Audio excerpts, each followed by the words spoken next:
একটি রাজনৈতিক দলের কিছু ব্যক্তি বা বেশ কিছু ব্যক্তি বিভিন্ন জিনিসের টিকিট বিক্রি করে বেড়াচ্ছে, বিভিন্ন জিনিসের কনফার্মেশন দিয়ে বেড়াচ্ছে।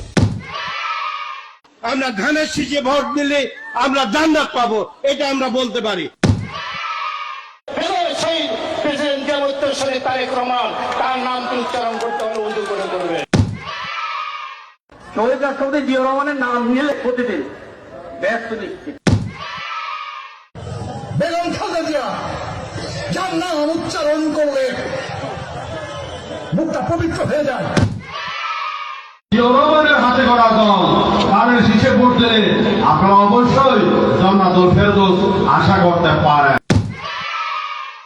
আপনার স্বামী যার পায়ের নিচে আপনার বেশ, সেই পুরুষ মানুষগুলো এখানে উপস্থিত আছে, তাদেরকে বলবো বাড়ি বাড়ি গিয়ে মা বোন চাচি খালাদের বলে দেবেন ভোট ধানের শীষে দিতে হবে। যদি ধানের শীষে ভোট না দেন, এই মহিলাদেরকে বলছি আপনারা জান্নাত পাবেন না।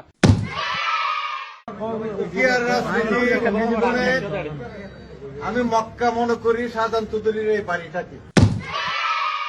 যারা পাল্লা মার্কে ভোট দিবে বরং এরা দুযোগে যাওয়ার সম্ভাবনা বেশি। বিভিন্ন বাড়িতে যাইয়া আমাদের ধানের শীষের পক্ষে কথা বলবে।